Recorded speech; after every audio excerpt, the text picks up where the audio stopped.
good to be back. Thank you for the invitation once again. I'm glad it's not raining this year. So we're going to talk about stablecoins today. I think a lot of people realize stablecoins are pretty much the killer app of crypto, at least the one we have so far. And I think in particular what I want to talk about is domestic policy, the effect of domestic policy on stablecoins and what it's doing to the market. Yeah, we'll do some questions at the end as well. So I hope you can see the charts here. This is actually a pretty data-heavy discussion. So if you can't see, I recommend maybe getting a little closer to the monitors here. So I'm going to first introduce the topic and talk about how big stablecoins are. I think people sometimes don't realize. A lot of that is because we don't have good data, because a lot of the stablecoin activity happens on Tron, one of the most questionable and annoying to index blockchains out there. I can tell you this because Coinmetrics, my firm that came up with the data for me, they run Tron nodes, so it's just terrible. It's terrible to do it. So nobody had the Tron data. But turns out Tether on Tron is the world's #1 stablecoin by transactional usage, right? So that's actually where a ton of these transactions are happening. It's just nobody knew. It was too annoying to run a node. So what we have here is in the gray is the transactional value on chain. So these are on-chain settlements. And you can see stablecoins eclipse other blockchain assets in terms of being used as a medium of exchange on public blockchain. So this isn't exchange volume, this is on-chain transaction volume. Orange is Bitcoin, blue is Ether, and green is every other major L1. So what is emerging that's clear, we've only just kind of realized this as an industry, is people use stablecoins to make transactions far more than any type of other blockchain asset, which may not be that surprising because there's no tax implications when you transact in stables. It's still a pretty big deal though.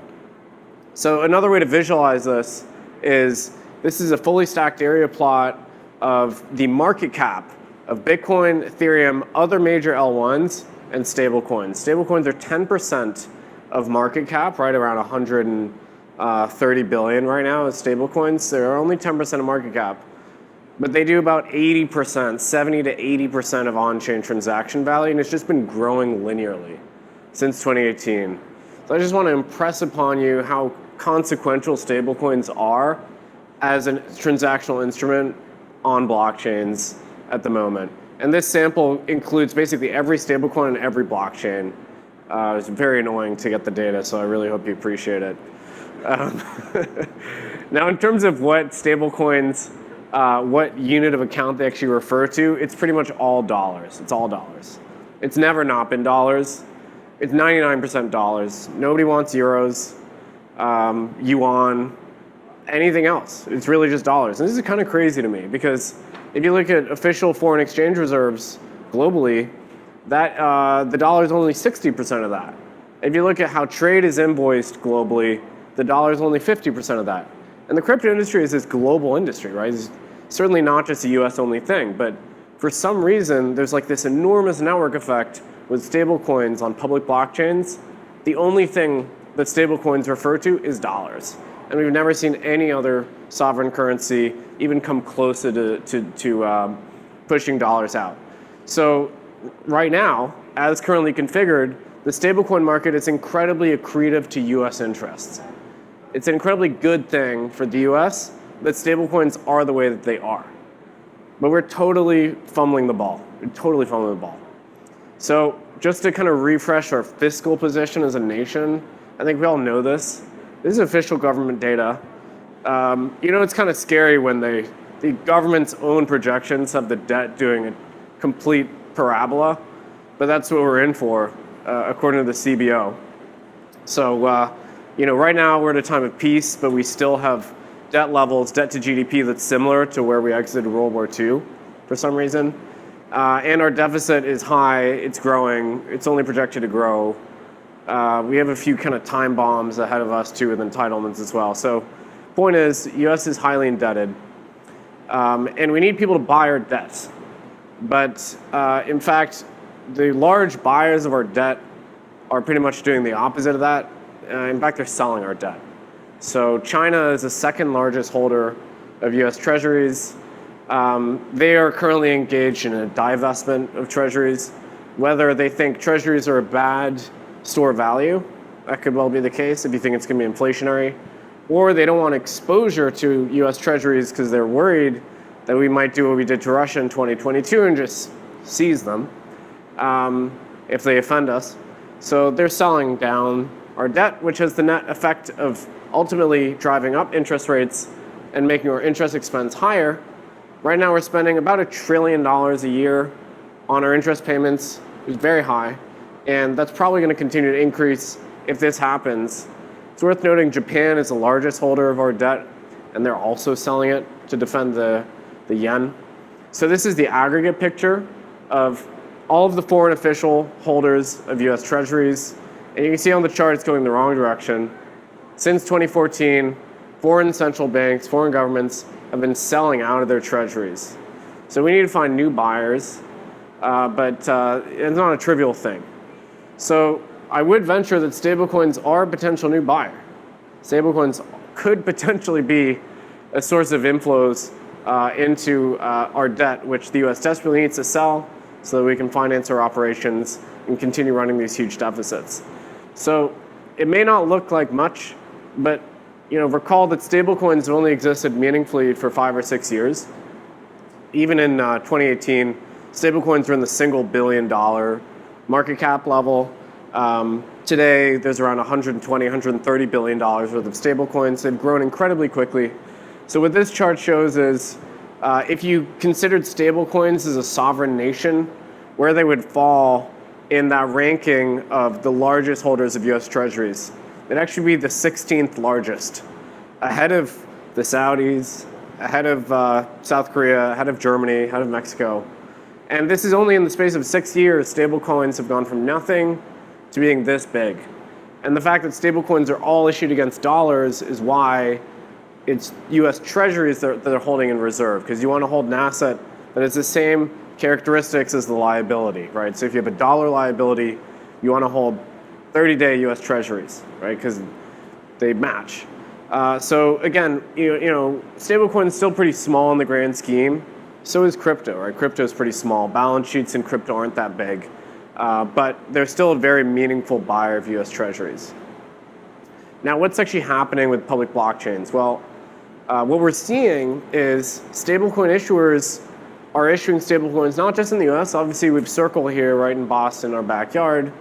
But they're issuing US dollar stablecoins in a whole bunch of jurisdictions globally, right? So everyone acknowledges that we want dollars on blockchains, but they're finding ways to do it out of more permissive jurisdictions, out of jurisdictions that aren't as hostile as the US has been.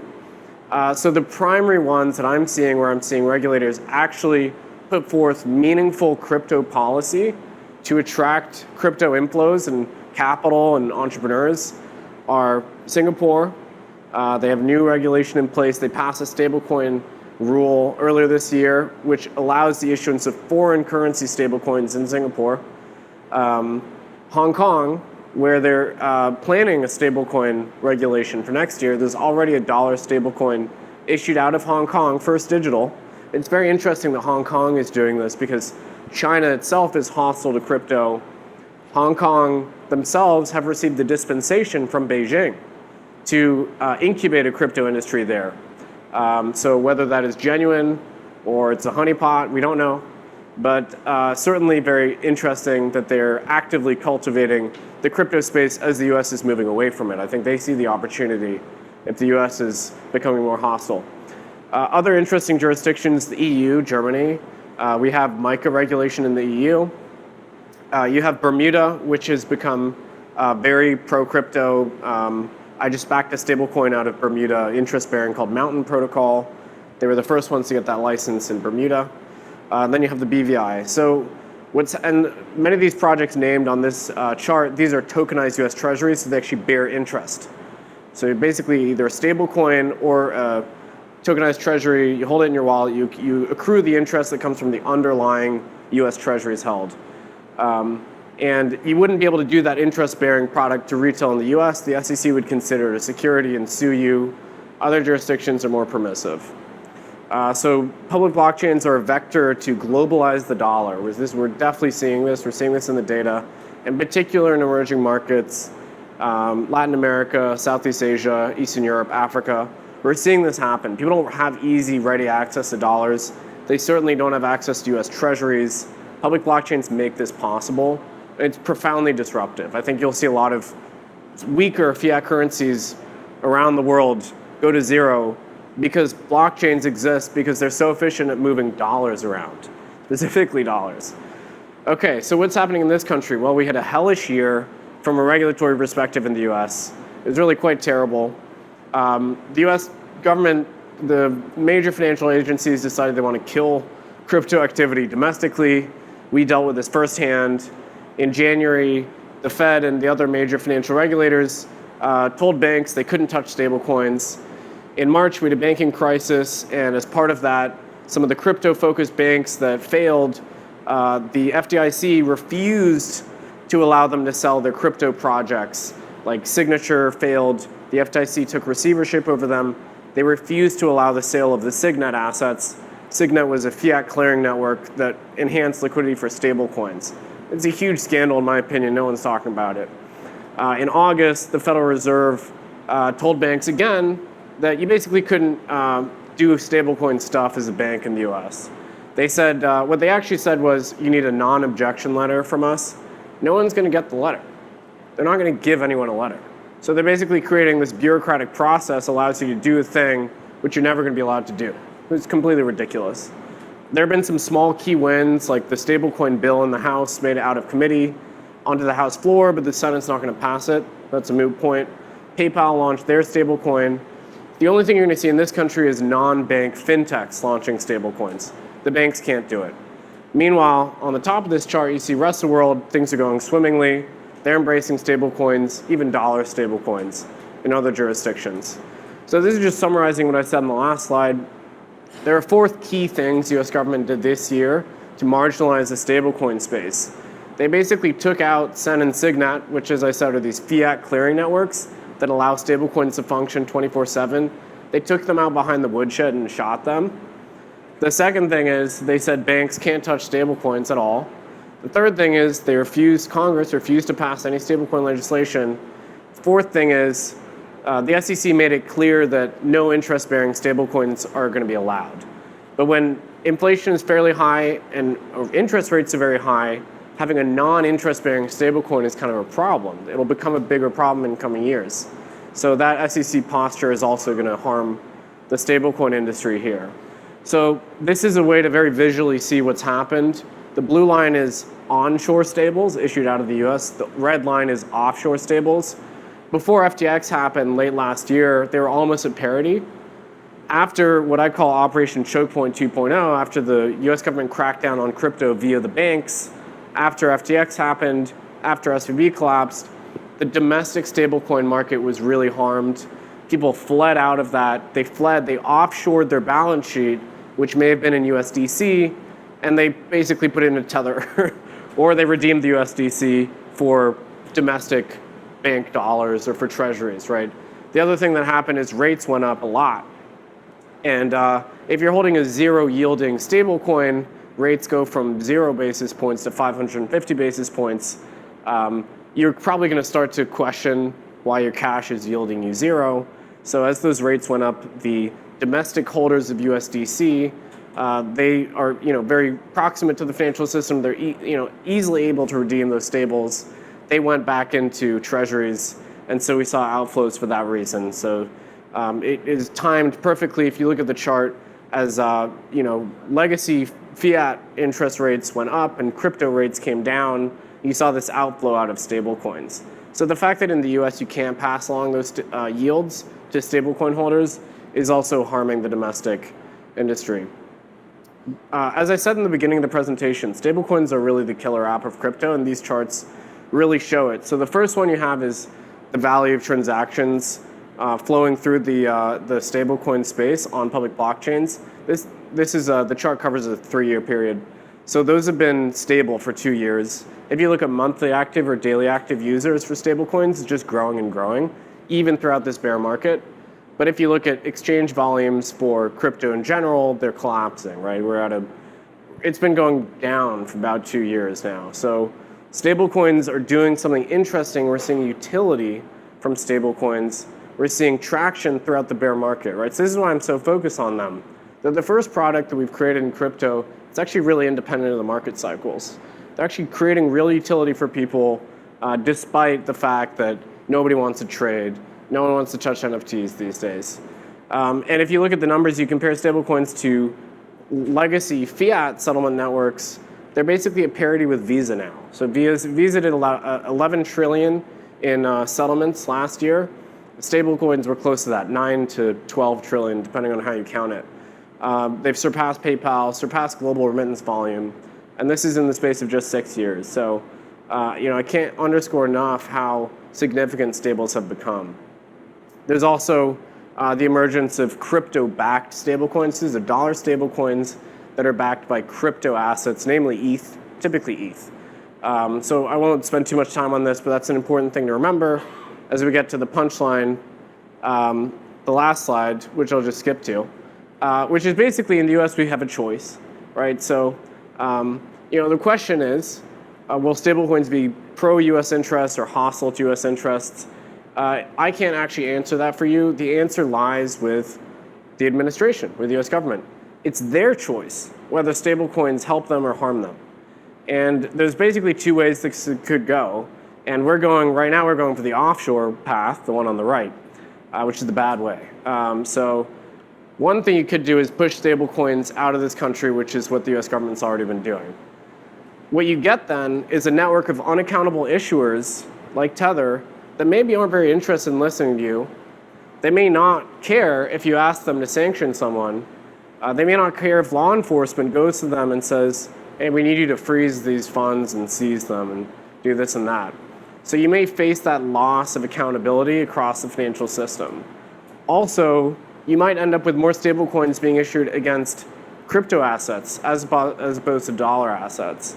And then that eliminates the value that we get from stablecoins, which is stablecoin issuers buying US treasuries, which is a great thing for the government, especially as it grows. So that's the offshore paradigm. That's the direction we're going right now. That's the direction we've been going. In my mind, not a good direction. The onshore paradigm, stablecoins keep buying US treasuries in increasing numbers.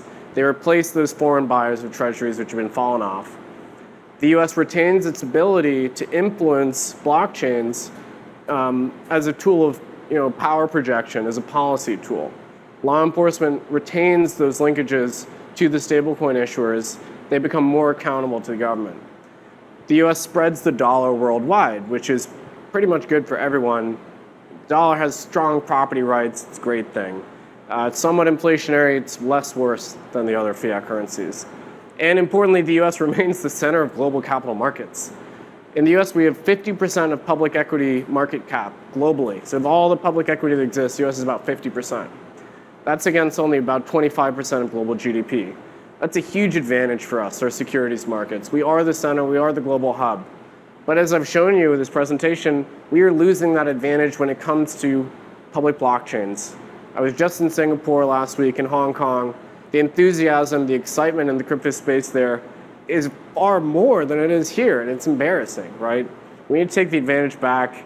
The US government needs to change course, and they need to create normal, ordinary regulation that supports the stablecoin sector. They need to stop limiting banks' access to stablecoins and let the entrepreneurs do what they do best. So in about 5 minutes here, I'll pause for questions. We have a mic as well. Oh, we'll get to you. Hey, Nick, great talk. I really appreciate the data you pulled. I imagine getting the treasury data from Tether must have been next to impossible. So thank you for doing that for our benefit. I'm asking you to take out your crystal ball for a second. And if you could maybe tell us where you think the biggest stable coins will be in the next 5 years and why, maybe by market cap. Yeah, great question. I think Tether is going to lose market share because they're unwilling to move to an interest-bearing model. USDC I worry about as well. I worry about Circle. They're very limited by virtue of the fact that they're here in the US. So I don't know. I think it'd be really aggressive to say there'll be a new third stablecoin that becomes bigger than USDC or Tether, because the two of them together have like, I don't know, 85, 90% market share. But I think both of them will lose market share to new emerging stables. We're seeing an explosion of creativity in the stablecoin space right now, particularly around interest bearing. Yeah, so pivoting off or piggybacking off of that, I was really excited to hear that PayPal just released a stablecoin because for me that's a big step in mass adoption, because so many people have PayPal already. So you basically have a situation here where all these holders now can start transacting in crypto with a whole lot less friction. Do you think that they're going to make a big big play in this space, or what do you think about that? So. Yeah, I'm very excited about PYUSD. I don't like the ticker. It makes me think of Pyongyang. I don't know why they would do that. The question is, like, why would you, if you have access to USDC already, why would you use PayPal's? Maybe, okay, they've got like 100 million clients globally, or 300 million, something crazy. So yeah, maybe they'll integrate it fully into these flows and create much more convenient cross-border flows. I think it's very early. It's only been a few weeks since it came out, but yeah, I'm pretty excited about it. Thanks, Nick. Great talk. Question along the lines of state regulation. So in California, in Assembly Bill 39, for stablecoins, it would effectively mean that the regulator would have to approve of the stablecoin before it was offered for support or for exchange. Are you seeing anything like that in any other states, or are you tracking at a state level? You mentioned federal, which of course is very important. I don't know if you're following any of the state developments, and how could that be a little bit more adversely impact as opposed to something federal? Yeah, I mean, first of all, I think states should have more power here relative to the federal government. One thing I didn't mention, it's in the presentation, is there's been a big power struggle between the states and the federal government in terms of who can charter new banks. Specifically, a lot of states wanted to charter banks and issue stable coins, and the Fed said no, which is crazy to me. That's the power the states have had in the past, actually in the whole history of this country. Answer your question, yeah, New York is very interventionist in terms of like the things you're allowed to do, what blockchains you're allowed to use, what crypto assets you're allowed to transact with. Other states are less opinionated, so it really varies. Some states have no crypto view whatsoever. Others, like New York, are super interventionist. Hey, so my question is more on the retail side in terms of adoption. I just kind of noticed the discrepancy between market cap of other cryptos, but then obviously the vice versa for stablecoin usage. Are you seeing, or could you predict more coming from, for example, swaps coming in on the retail side in terms of how you get into these stables? As, for example, interoperability becomes better, or would you predict, or are you seeing more coming from fiat on-ramps, maybe from other jurisdictions? So the number one way people get access to stables and EMs is actually on peer-to-peer markets, like WhatsApp groups. Like in Argentina, you use a money changer, you literally exchange physical cash. You meet them on a Telegram or WhatsApp group. The number two way is through large centralized exchanges like Binance, which is like effectively a bank for 100 million people globally. But actually for the most part, stables aren't really retail technology. Like the average stablecoin transaction size is pretty high. What we are seeing is a lot of fintech apps or neobank apps, especially in EMs, using stablecoins on the back end. So it looks like an ordinary banking, mobile money app on the front end, but then all the settlements happen in the back end. You may not know it's a stable coin. So I'd describe that as still like a B2B style transfer, or B2B2C, basically. Nick, I think you mentioned that protocols or blockchains, people should be really skeptical to receive the token that blockchain or protocol produces and wants to give you. And we should start to consider receiving the dollar or a stable coin. How long do you think it will take crypto to really understand that? And do you see any catalysts, or can you elaborate on that more? Yeah, I mean, part of the reason I have been collecting this data is because people haven't realized how much things have changed. So I think people know now that the medium of exchange on public blockchains seems to be dollars or fiat currency. There's been a shift in like the last year or so. Historically, people have thought that there would be payment tokens, like that was part of the Ripple story, it was part of the Stellar story, even part of the Bitcoin story, but it just hasn't worked. That was the mobile coin, the Telegram idea, like empirically that hasn't worked. So I think people are gonna cease trying those experiments and realize, hey, like you probably just do stable coins, because I don't wanna do a tax analysis whenever I buy something using a public blockchain. That's way too annoying and cumbersome. So I think at this point people realize it's about dollars.